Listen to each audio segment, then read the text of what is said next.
ont en commun la reine de la pop anglaise Dua Lipa et Mère Teresa. Elles viennent toutes les deux d'un pays balkanique de moins de 3 millions d'habitants, au nord de la Grèce, face au salon de la botte italienne, à la confluence des civilisations romaines, byzantines et ottomanes. Il s'agit de l'Albanie. Edi Rama, bonsoir. Vous êtes le Premier ministre albanais. Merci d'être avec nous depuis New York, à quelques heures de votre discours devant l'Assemblée générale des Nations unies. L'Albanie va siéger au Conseil de sécurité de l'ONU en 2022, l'année prochaine, et 2023 en tant que membre non permanent. Qu'est-ce que votre pays peut apporter à la communauté internationale? Mais on est très honorés et pour nous, c'est vraiment historique de faire partie du Conseil de la sécurité des Nations unies. Et bien sûr, on est un petit pays, mais on a les idées très claires et on va faire tout ce qu'il faut pour pousser avec les autres vers les objectifs des Nations unies et vers les objectifs communs pour un monde plus protégé par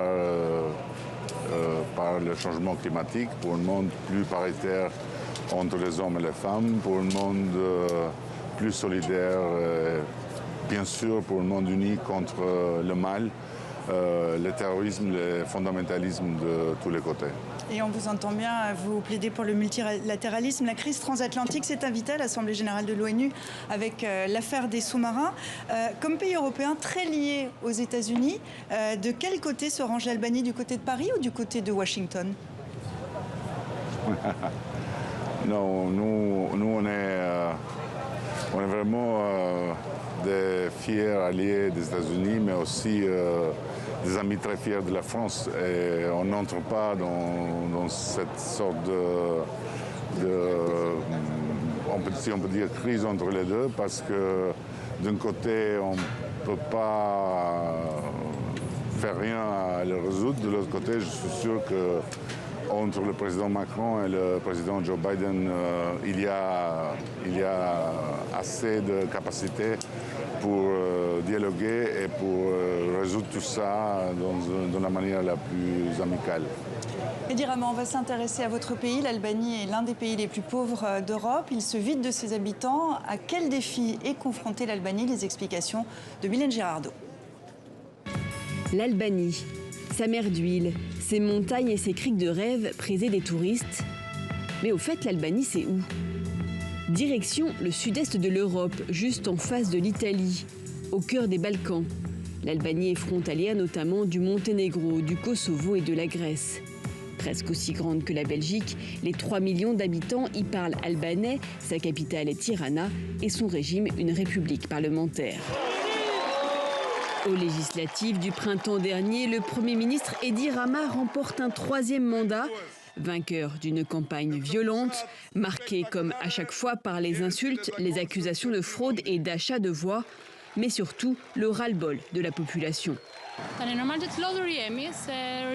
Nous sommes fatigués. Les jeunes font des études, dépensent de l'argent pour bien se former et trouver du travail. Ils croient aux promesses et après ils n'obtiennent rien. La seule chose que nous voulons, c'est avoir du travail pour se bâtir un meilleur avenir. Des élections scrutées à la loupe par l'Union européenne. Voilà 30 ans que l'ancien pays communiste frappe à la porte de l'UE. L'année dernière, Bruxelles a enfin donné son accord pour lancer les négociations d'adhésion, mais sans fixer de date. Pour la chancelière allemande, intégrer les Balkans dans l'Union est stratégique. Nous, Européens qui sommes déjà membres de l'Union européenne, devrions toujours garder à l'esprit qu'il y a un intérêt géostratégique absolu pour nous à accepter réellement ces pays dans l'Union européenne. Et nous pouvons voir, comme vous l'avez dit, qu'il y a des reculs. Il y a aussi l'influence de nombreuses autres régions du monde. Mais aujourd'hui, de l'aveu même de son Premier ministre, l'Albanie n'est pas encore prête. Des réformes importantes doivent être menées pour lutter contre la corruption et le trafic de drogue qui gangrènent le pays. Monsieur le Premier ministre, l'Albanie est-elle toujours eurocompatible? Premièrement, je voudrais dire qu'on n'est pas entre les pays les plus pauvres, on est entre les pays les moins riches et ça fait de la différence parce que quand vous parlez du pauvre, alors ça donne à vos téléspectateurs l'idée d'un pays lointain dans des continents différents. On est au milieu de l'Europe, on est entre les moins riches, mais on avance. Deuxièmement, on n'a pas eu une campagne électorale violente et on n'a pas eu une campagne électorale pleine d'insultes. On a eu une campagne électorale avec une participation énorme. Environ 80% des résidents en Albanie. Et je crois que ça parle de soi pour la participation et disons pour la vivacité de notre démocratie. Et troisièmement, oui, on est un pays européen, au milieu de l'Europe. On a des problèmes, on cherche de les résoudre, on fait des réformes. La route est longue, bien sûr, mais on est dans la bonne direction et sans doute parce que sinon le Conseil européen, en unanimité, n'aurait pas pris la décision d'ouvrir les négociations de l'adhésion pour l'Albanie. Bruxelles fait de la lutte contre la corruption une condition pour l'adhésion à l'Union européenne. En mai, par exemple, un ancien patron du parquet albanais a été condamné à 2 ans de prison. Je vous repose la question, est-ce que l'Albanie est aujourd'hui euro-compatible en fonction de ce que vous demande Bruxelles ? Mais le fait que l'impunité en Albanie c'est plus la norme et qu'il y a des gens qui viennent des pouvoirs forts et qui sont devant les tribunaux et qui sont condamnés parle de soi-même. On fait une bataille ouverte contre la corruption, on fait une bataille ouverte pour l'état de droit et je voudrais ajouter que sur la lutte contre le trafic de drogue, premièrement, on n'est pas une exception en Europe. Deuxièmement, si on parle des volumes, on est entre les moins considérables. Troisièmement, on a fait des progrès très importants aussi dans cette direction-là. Ça fait des années que vous attendez. Est-ce que c'est frustrant ? Où en sont ces négociations avec Bruxelles ? Ce n'est pas frustrant pour dire la vérité parce qu'on se rend compte que c'est l'Europe qui est frustrée par ses propres problèmes et depuis la crise des réfugiés de 2015, il y a plusieurs choses qui se passent au niveau européen qui font que l'Union européenne ne réussit pas à démarrer sur tous les fronts et ne réussit pas à gérer les nationalismes qui sont en train de fleurir dans plusieurs pays. Et même si l'extrême droite n'est pas heureusement en pouvoir dans aucun pays européen, les propos de l'extrême droite influencent pourtant l'attitude des gouvernements modérés et l'attitude de l'Union européenne elle-même. Et à ce point-là, on est clair. Nous, on doit faire tout ce qu'il faut pour devenir un pays européen, pour devenir un pays de l'Union européenne, pour devenir un pays de l'état de droit, parce que on fait ça pour nos enfants. On ne fait pas ça parce qu'il y a quelqu'un à Bruxelles ou à Paris ou à Berlin qui nous demande. Et c'est la seule voie et il n'y a pas d'alternative. Et nous, on est vraiment fiers de continuer dans cette voie. Les obstacles sont là, mais il n'y a rien à faire. Nous, on continue. Peut-être y a-t-il d'autres alternatives, vous allez nous le dire. Vous avez rencontré le président turc Recep Tayyip Erdogan cette semaine à New York. Est-ce que l'intérêt pour la Turquie s'accentue au détriment de l'Union européenne ?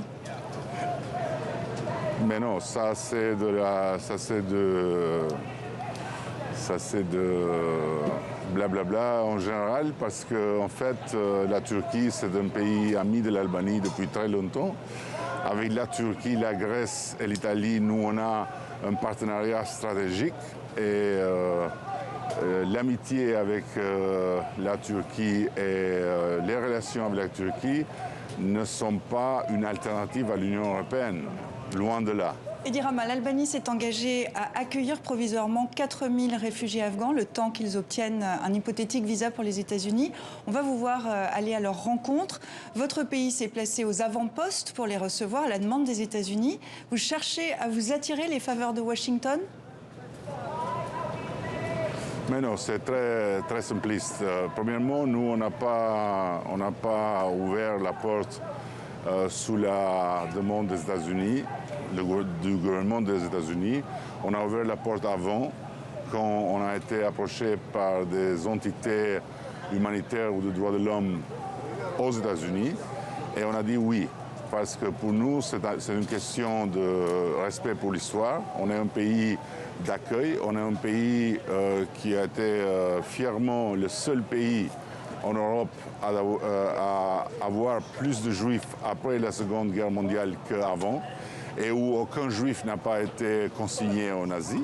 On est un pays qui a accueilli un demi-million de réfugiés de guerre en échappant les massacres du régime de Slobodan Milošević en 1999.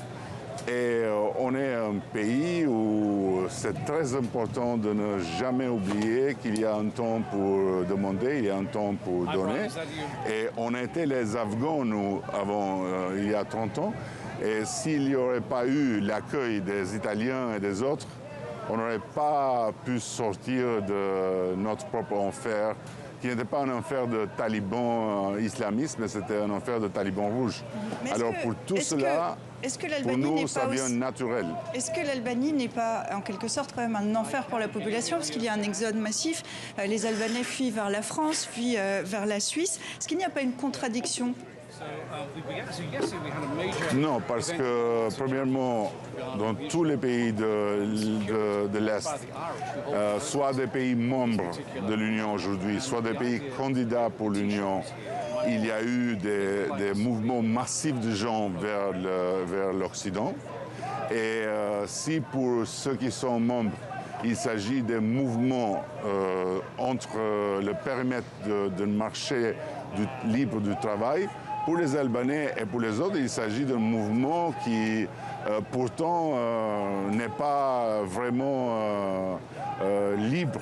C'est un mouvement qui, après, bien sûr, est lié avec des questions économiques, mais après, est lié aussi avec des réseaux d'immigration illégale.